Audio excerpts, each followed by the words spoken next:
Welcome to a new episode of Video Car Review, our international branch of Ausfahrt TV, and I'm your host, Mr. Z. Well, at least I call myself Mr. Z because my English is kind of kinky and I apologize. However, if you don't know our format yet, be aware our reviews are pretty long, and in the description text of the videos you find jump markers to the different chapters. Our videos are always structured in the same way, always the same chapters, so this way you can compare cars pretty easy chapter by chapter, or you say, well, this pretty long review, I want to see it anyway, but I don't have time, so I watch 2 chapters today and 2 chapters tomorrow, or even this chapter is not interesting for me, I would just skip it. Besides that, you find all the technical specs in the description text, as well as links to videos of the competitor of this car. Well, the Ford Edge is rather a new car for us in Europe because Ford started building the Edge in 2007. It was introduced and built and sold at the North American market, and they started getting more markets where they sold the Ford Edge. However, in 2014, they introduced the second product generation. That's the car I'm showing you today. And in 2015, it was a very successful year for Ford and the Edge. They sold 124,000 units of the Ford Edge.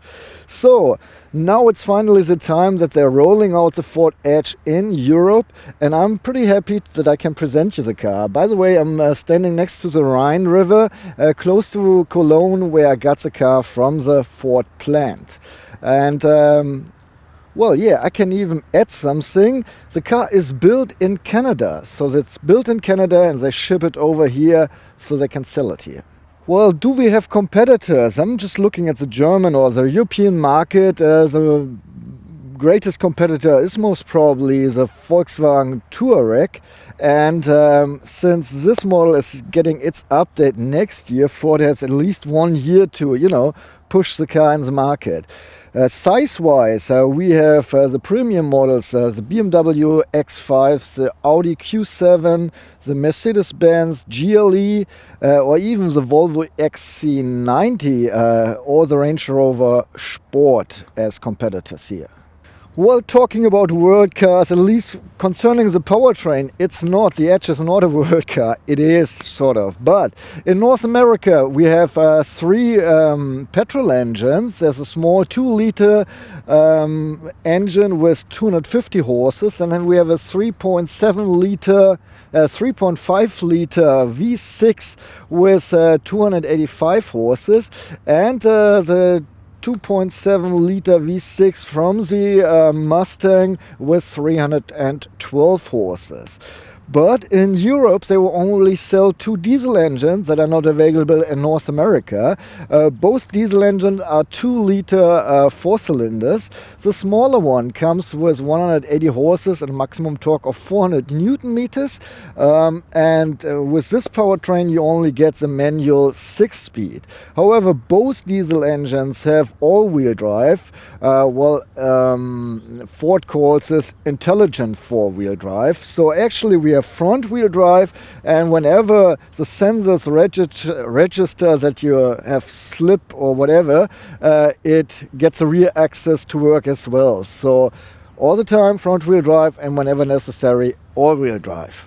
And here it is, the heart of our test car. We got the powerful diesel. It's a 2-liter TDCi Bi-Turbo with 210 horses. It's good for maximum torque of 450 Newton meters, and you get them at 2000 RPM.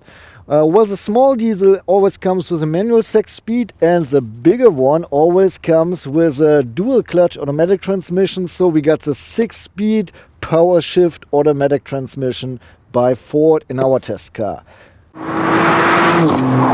Let me give you the basic specs of our test car. The 2-liter TDCi Bi-Turbo with 210 horses. It accelerates from 0 to 100 kilometers per hour or 62 miles per hour in 9.4 seconds. And the top speed is reached at 211 kilometers per hour or 131 miles per hour.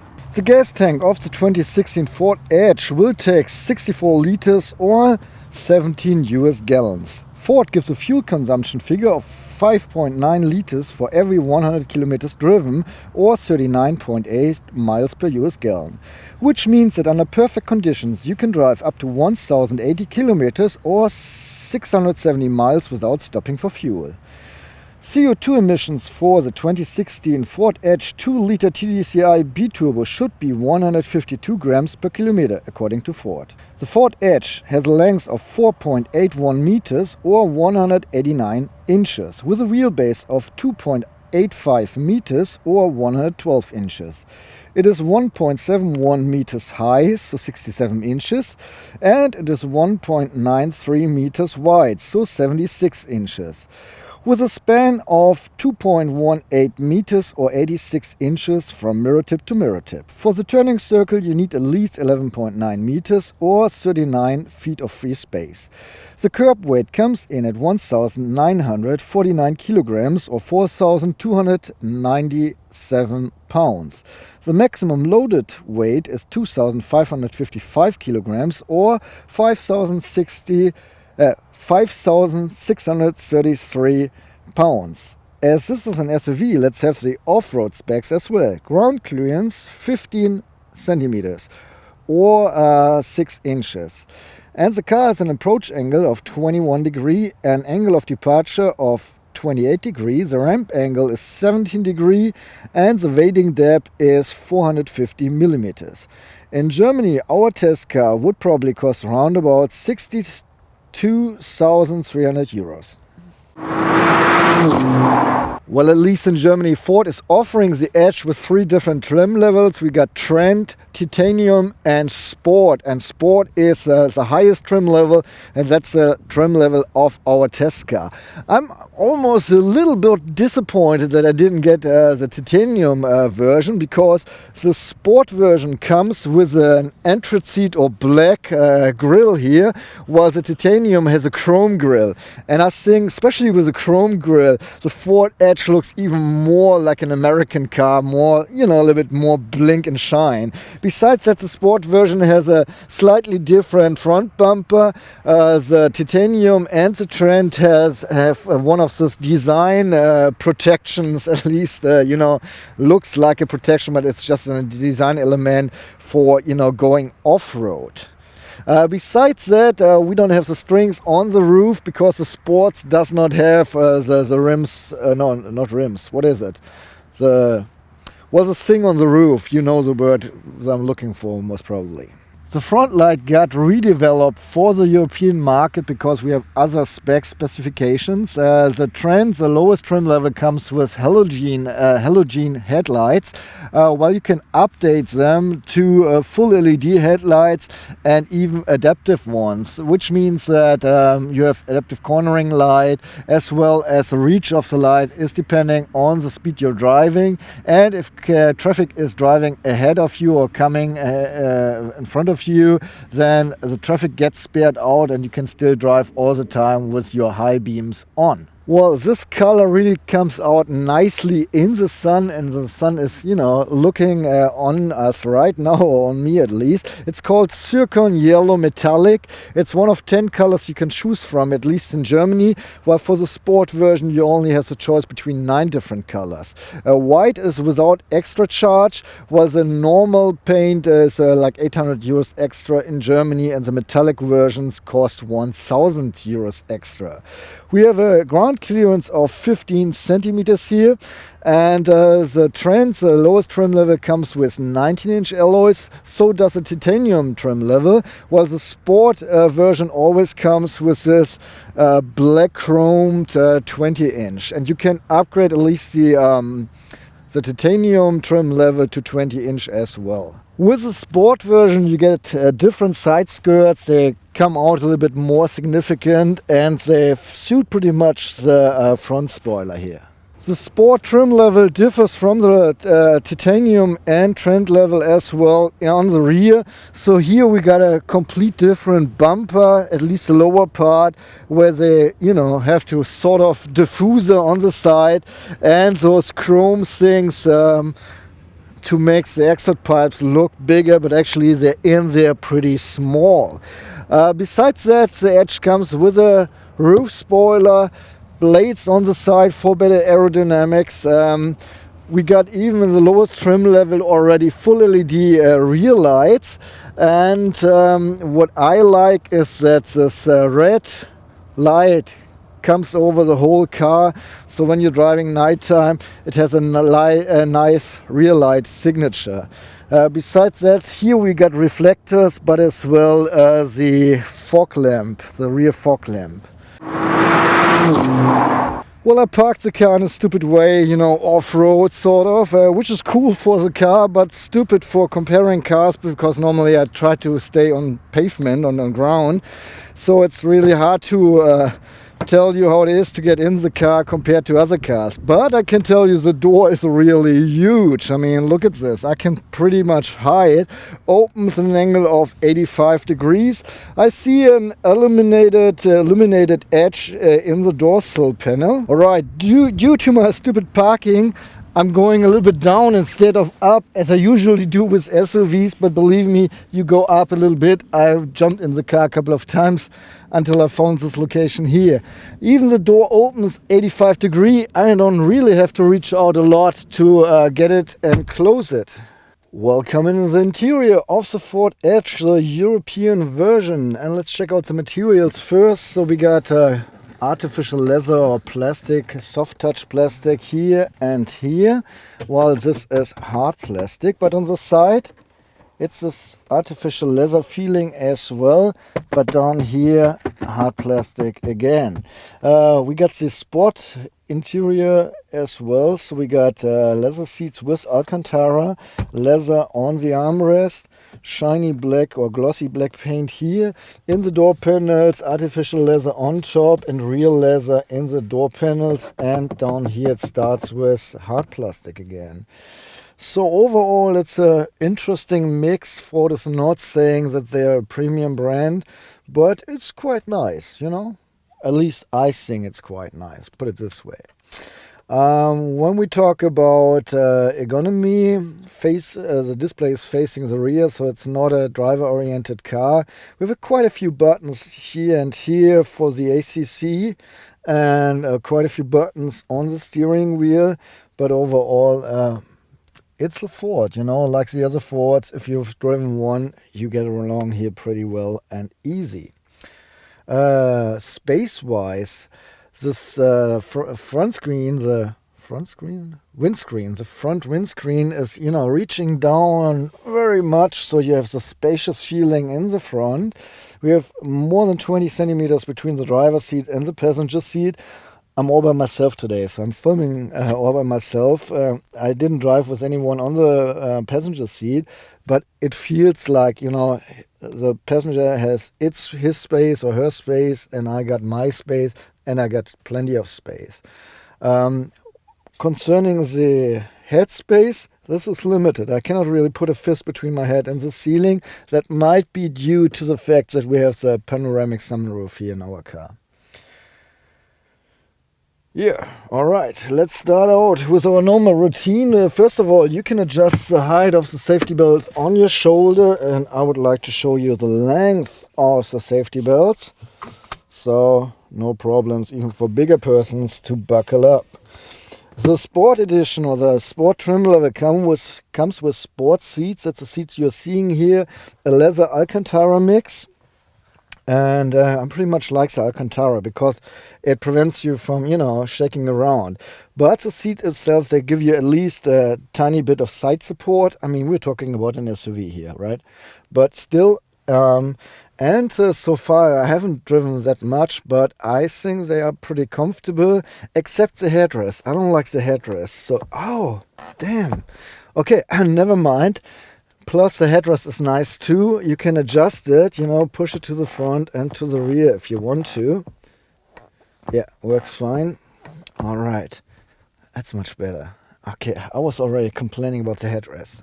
Never mind. Okay, you can, the Alcantara is perforated due to the fact that we not only have a seat heating, 3 intensities, but as well an AC, so climate control for the seats, and 3 intensities, but you cannot use them same time. You can adjust the seats electrically, up, down, forward, you know, flip, angle, tilt. And you have a lumbar support as well, but you can only push it out and in. It's not, movable in height. The steering wheel. You can adjust the steering wheel manually. That's the radius, so it's quite nice, I guess. And even if you put it to the very up or to the very lowest part, you can still see the cockpit. And I think that's pretty good. It's coated with leather, by the way, and it's a multifunctional steering wheel. On the left side we have this 4 buttons and the OK button to do everything in the left gauge, inside the left gauge, while on the other side the same thing, and you can control everything what's going on in the center. On the left side again we got the adaptive cruise control, turn it on and off, reduce and increase the speed and the distance to the guy in front of you. On the other side we got everything for the infotainment system, muting, volume up and down, skipping, taking phone calls and using the speech recognition. And we got shifting pedals, by the way, It's an automatic, so this is fine. By the way, on the side you have a push button to activate the lane keeping support. Looking in the mirrors, I was kind of wondering, because they're not that big, For this huge SUV, we got pretty small mirrors, and they give you this funny look. You see enough. They're good for, keeping the traffic in the back in your eye, in vision or whatever. But they have this kind of weird shape. Unlike the inner mirror, that's awesome because you see the whole rear window without moving your head. But then the rear window is not that big. I mean, it's big in real, but it has this angle. And this way, once you look in the rear mirror, it's just this, small window you see. However, with all the mirrors, you have a good idea what's going on behind you. Turning my head around my shoulder, over the left shoulder, I don't see a blind spot. The B-pillar is fine. Going the other way around, the A-pillar is not really tiny, but, have to judge yourself. B-pillar fine, C-pillar fine. Between the C and the D-pillar is a little window that does not really make a lot. And the D-pillar is just, bam! It's big, it's huge, and you have a blind spot there, so make sure you use the mirror as well. Yeah, and it's kind of weird. You really don't see anything there. But you got a rear camera, not only a rear camera, but we start out with a rear camera. So you got the lines where the car is driving, and you see the distance part as well. Besides that, you can even zoom in if you really want to drive close. And on the side, you see the sensors, whatever the sensors tell you if there's something close. If I put the car in drive and push the camera button as well, then I see everything to the front, even in 2 different ways. That's good when you're trying to drive on a street and the front of the car is already on the street, but you still don't see anything. This way you can see if traffic is crossing, if there's anything coming. So let's start the engine so you see all the lights turn on and off once. So in here we got on the left side the RPM meter going up to a 6,000 RPM, while the red range starts at 5,000 RPM. And here's a little pointer, all digital. And down there you find the coolant temperature. On the right side we got the speedometer going up to 260 kilometers per hour. Car runs 211, so they wasted some space. Here we see the diesel, how much diesel is still in the tank. And inside we have as well the reach of the current diesel and the current speed limit and so on. Yeah. While on the lower part, here's the overall mileage, the direction we are facing. And now we can use the left side of the steering wheel to switch between the different things. So this is a board computer with 2 different statuses. We got the consumption. It just says engine is running, normal thing. This is a consumption, current, the average speed, and that's it. Here are the assist systems, all marked down. and the settings. By the way, the car comes with a Ford MyKey system, which is, when you give your kid your car, you give it with a special key and you can program the key. So the kid is only allowed to have a special, up to a special volume. It can listen to music and cannot drive faster than whatever you tell the car or program to the key. And if you don't want to see anything in here, you can disable it as well. Same for the center. So I've, disabled everything. Here you can check between infotainment, so it's the radio control. You can even change different things. The navigation, well, I don't have a route, and the phone is not connected either. Okay, and you can, as I said, just pull it to the side. What is missing? A digital speed. I don't know why they didn't put it on here. I didn't find it, so no idea. Here's the infotainment system, the Ford Sync 2. Later this year they want to introduce the Sync 3 with the Edge as well. And well, I'm not telling you too much about it. It's a touch screen. Climate control has one screen, and all the button you can go back. Navigation, that's how the map looks like. I'm next to the Rhine, as I told you. And what else do we have? Entertainment. We have DAB, so the digital radio. My phone is hooked up, and so on and so on. And you can read everything fine during daytime, and I haven't driven the car during nighttime and I won't be able to. Right, let's turn off the engine. That about it. The car comes with an ambient light, so we have 5-6 different colors we can choose from. Here in the settings we can say car ambient light, and here we can choose between different colors. 3 blues, yellow, no, not yellow, orange, purple, red and green. But I cannot tell you where it is because I haven't seen it yet. It's bright outside, and if I get a chance to go in a tunnel or anything, I will try to film it for you guys. Besides that, I always check where the warning or emergency stop switch is. It's right here, so it's good in the center. It's marked red, so you can see it, but it's hard to reach, like I'm driving, oh, emergency, no, well, hardly. So you have to really point with your finger. I would really have it a little bit bigger, but it's okay. And the horn, we always check the horn. Sounds like that. It's not too loud, right? Because Ford has a special glass in the front to reduce everything what's coming from the front noises, sort of. Besides that, it's not in my car right now because they disabled it, but it comes with an active noise cancelling. The Edge comes with an active noise cancelling, so just with like the headphones, they are working in here to disable the noise that is coming from the outside to give you more comfort while driving.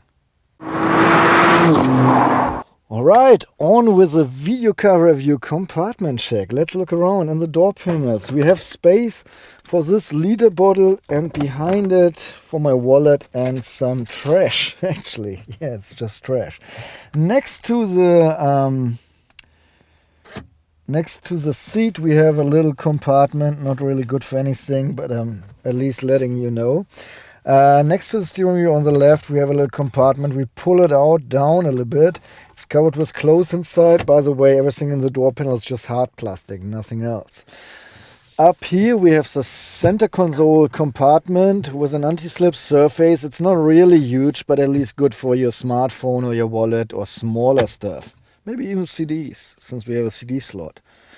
Are you still using CDs in your car? I'm just wondering. Alright, behind the center console we have another compartment you can reach from both sides, and it has an anti-slip surface as well. In front of the stick there's a small compartment. Oops, something messed up here with my cable. What the hell is going on? Okay, I'm charging my iPhone here, and my iPhone 6s Plus suits in here all the way. We got an anti-slip surface in here as well. So I'm charging my phone, which means we have an USB plug, but not only one, but even two. The SD card reader and a line in. And we can close it to have it nice and tight. Two cup holders, really deep. I mean, look at this bottle. It suits all the way in here. We got spacers on the sides, 3 spacers.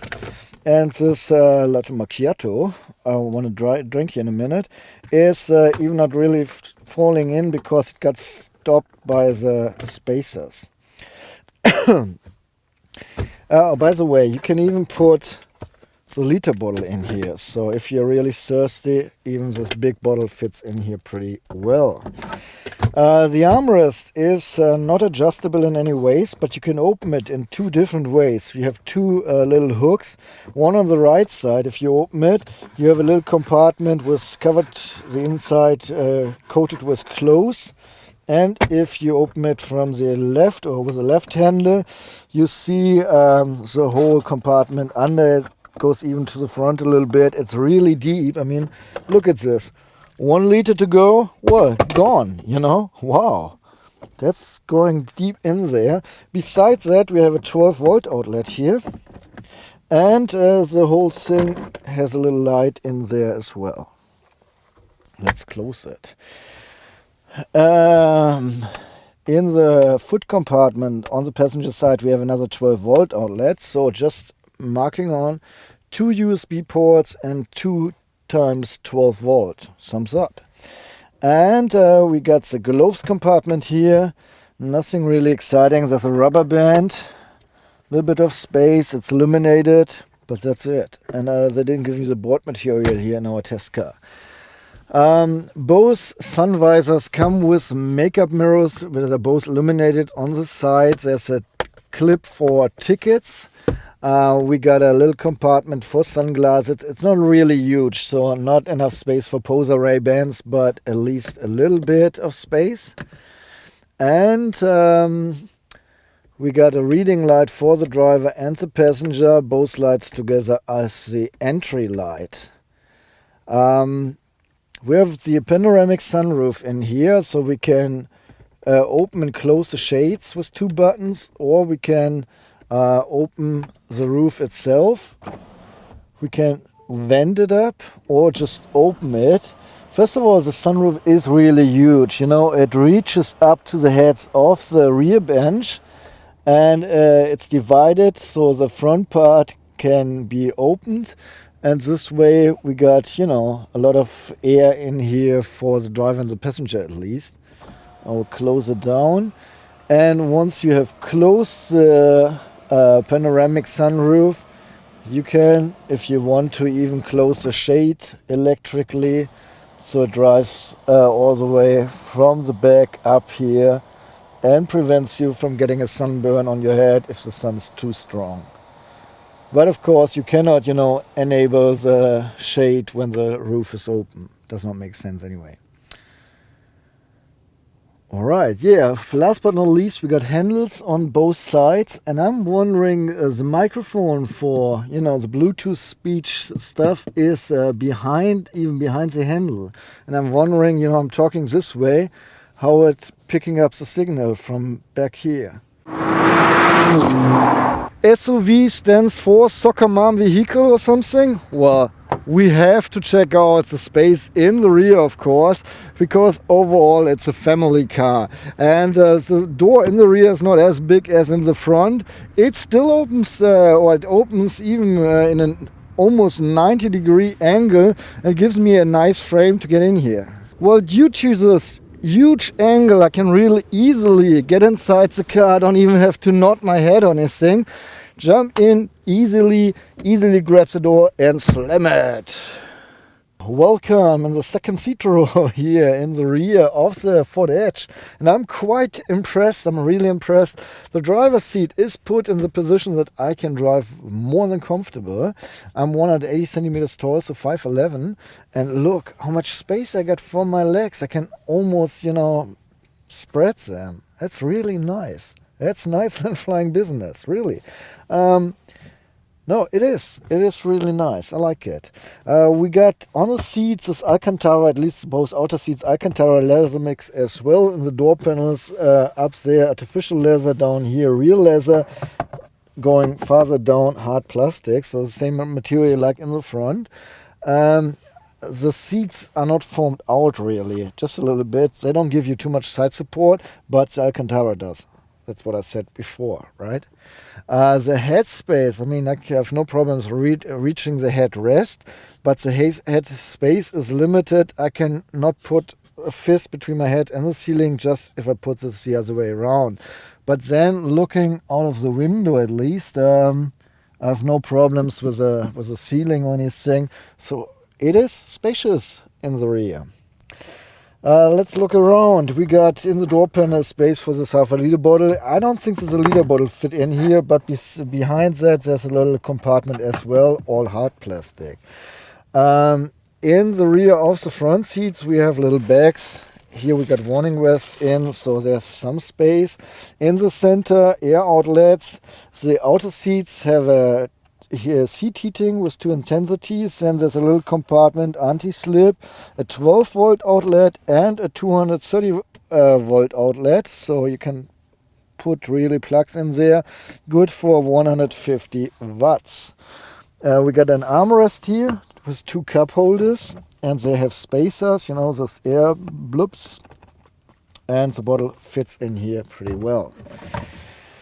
For the outer seats we have Isofix hooks, but not in the center. The locks of the safety belts outside for the outer seats are stiff, but not the one in the center.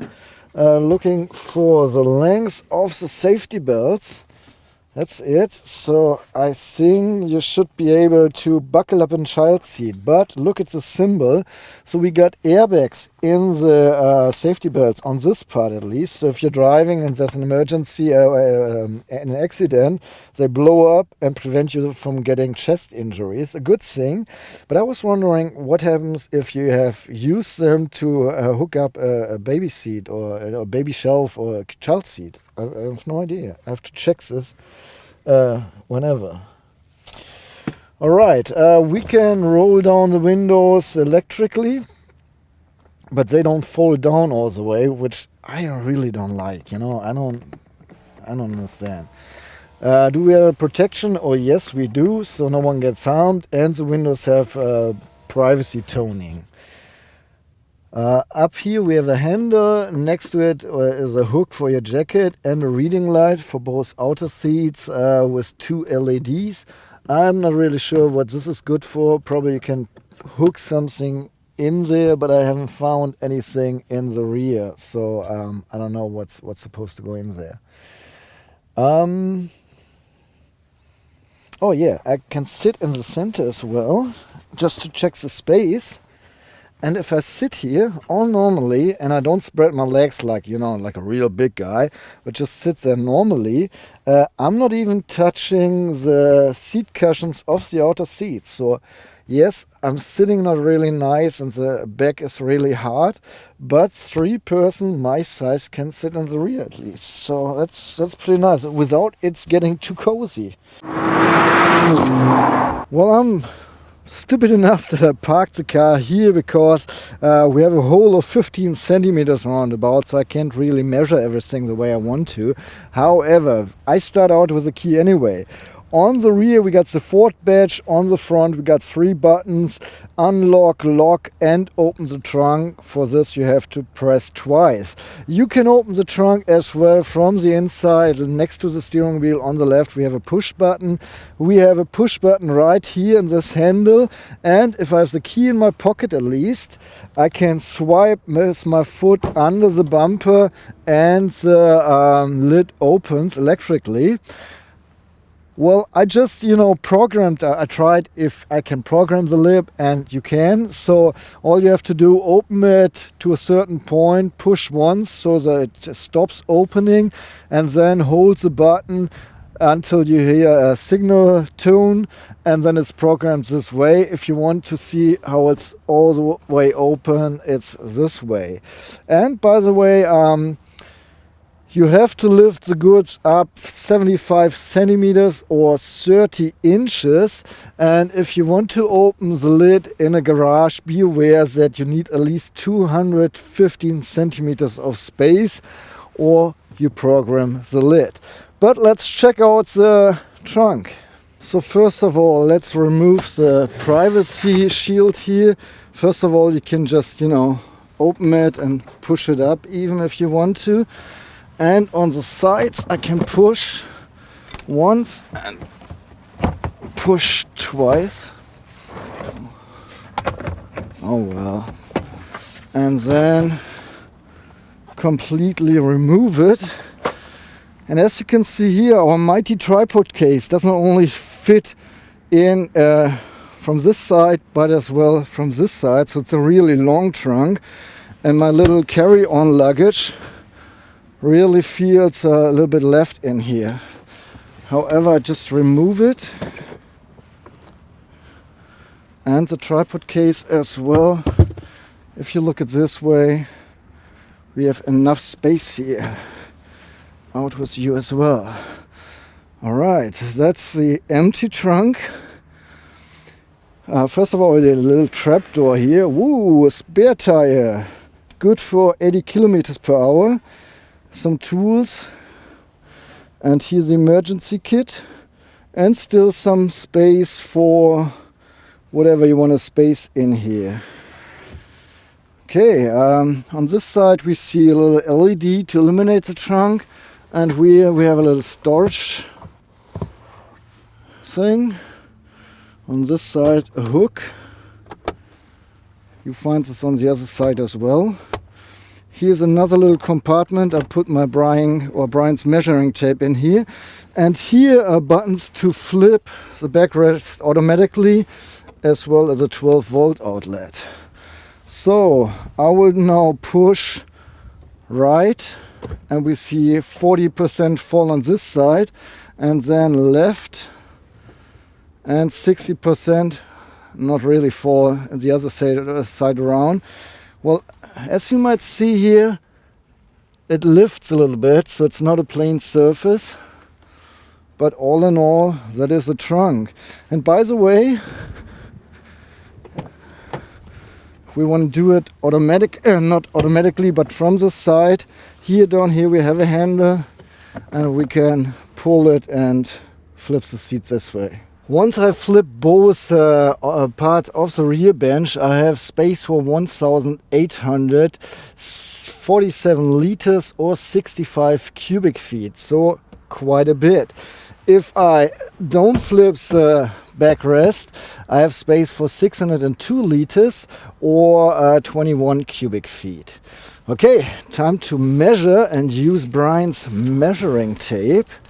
We have a depth here up to the upper part of 95 centimeters, so 37.5 inches. If I flip the backrest, it's a depth of 160 centimeters, so 63 inches. And if I push forward the passenger seat to the very front, I can load in goods up to a length of 217 centimeters, so 85.5 inches. The width, my TH is really pain in the ass. The width of the trunk between the wheel arches, we have 113 centimeters, so 44.5 inches. And the height in here at the tightest spot, we got 80 centimeters, so 31.5 inches.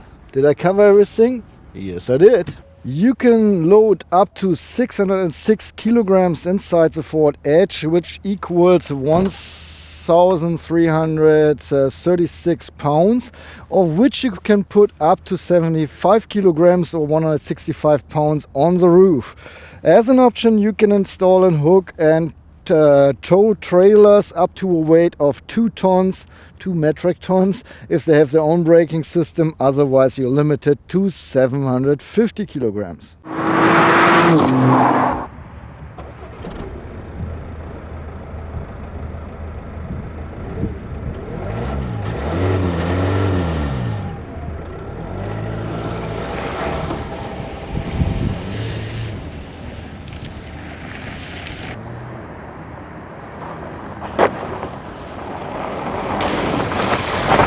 Alright guys, I'm in the surroundings of Cologne, and to be honest, I don't really know what's going on here. I just looked for the first Autobahn to take you on the Autobahn, give you a little bit of impressions about driving on the Autobahn. There is no speed limit here right now, but the traffic is so crowded, or it's so tight, that I can hardly drive fast. I'm driving 60 kilometers per hour right now, just following the guy in front of me and waiting for a little yeah, that I can scoot over on the left lane. Come on, dude.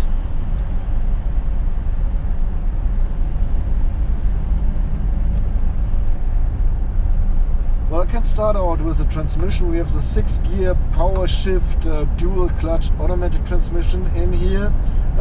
Works fine, shifts seamless. I can push the button back or pull it back, then I'm in sport mode, and I feel that, you know, the throttle feels different and it's shifting later. Well, it's a silent runner, but on the other point, you don't have a sporty sound.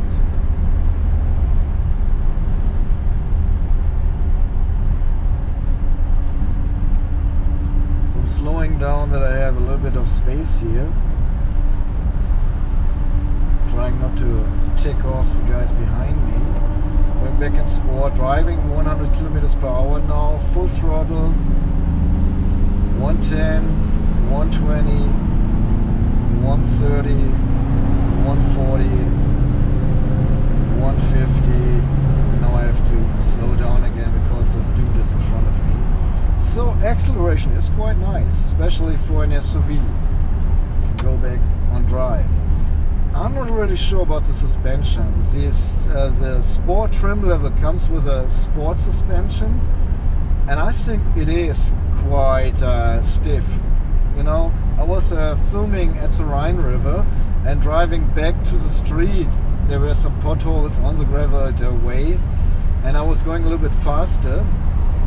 So there I could really feel every pothole actually. And even driving on not so nice road condition, you feel that the suspension is pretty stiff. I would really love this guy to use the right lane so I can pass him. So 140. Oh well. See, that's the point. Not everyone really knows how to drive on the German Autobahn, especially not foreigners from France. 130 full throttle now. 150, 160, 170, 180, and I have to use the brake again.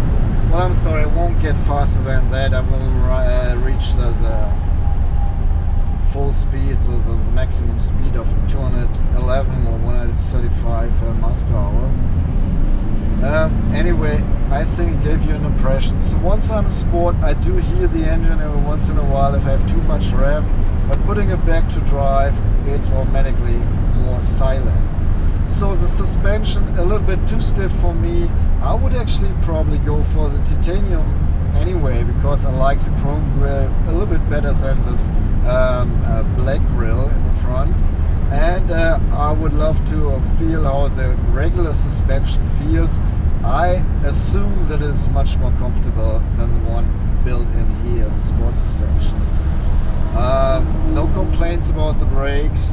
The car weighs around about 2 tons, and just, you know, slowing down from 120 to 80, no problems. I don't get the feeling that the brakes have a problem with the weight of the car, not at all.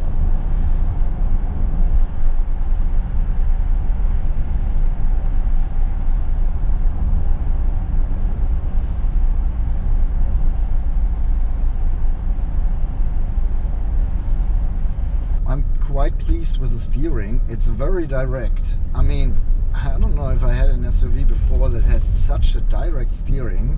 It's really amazing. Plus we got this new Ford power steering here that helps you to reduce the steering ways. Let me just pull in here. Oops, wrong way, so I have to turn the car. Look at this. Just one time you rotate the steering wheel, now twice because I'm in the wrong direction already, and then again straight. That's pretty amazing, I guess, and pretty neat as well. So maneuvering the car in the city is pretty easy with this short ways. You really don't have to you know, steer so much, and it is really easy too. But then again, maybe a little bit too sensitive, you know, while normal driving. But then on the Autobahn, I didn't have any problems. That it was, you know, too easy to that it was, you know, going somewhere where I didn't want the car to go. So overall, I'm really quite pleased with the car. Cannot say anything else. Alright guys, quite a few things just didn't work out for me today. Actually, I crashed my camera. I drove over my camera. Stupid me. Anyway, I'd like to mention the assist system. There are quite a bunch in there, and you might want to, you know, look up the marketing stuff for to get everything. I just want to name a few. We got a blind spot warner in the mirror. We have a little LED, orange LED that flash if there's a car in our blind spot. We got an adaptive cruise control, so the car, you set a speed, and if you're driving to a car in front of you that is driving slow, it keeps the distance. We have a collision warner, so if you're driving too fast to a car in front of you, the LEDs in the front here blinking and warning you, like, you know, keep the distance, which I like, pretty good. We have a traffic sign recognition, worked with charm, and we have an active lane keeping assist as well as an option. Alright guys, my short review or my short driving experience here with a Ford Edge. I like to sum up fuel consumption. I didn't drive enough to really check it. On the board computer it's like over 700 kilometers at an average fuel consumption of 10.2 liters. Ford claims you get along with 5.9 liters. I didn't know how the other guys drove. I think you will probably end up with 8-9 liters, I guess. Driving comfort, I'm not too pleased with the sport suspension. It's just too hard for me, too stiff. The seats, however, are really cool, and I would really love to drive the titanium model without the sport suspension to get a feeling how comfortable this is. Driving fun, well, it's a nice SUV, nice to drive, but it's not what I personally call driving fun. You have a pretty direct steering, that is fun, but overall it is an SUV. Usage as a daily driver, however, both thumbs up. You have space for 5 grown-up my size. You still have this huge trunk you can fill. You can load up to 606 kilo inside the car. Well, that's perfect. Overall, I think they built a quite nice SUV, and I think quite a few people will love and buy it. So that's it from my side. If you have any questions, please put them below in the comments, and if you want to motivate me, give me a thumb up. That's it. Short version of the end. I say so long and goodbye. Yours, Mr. Z.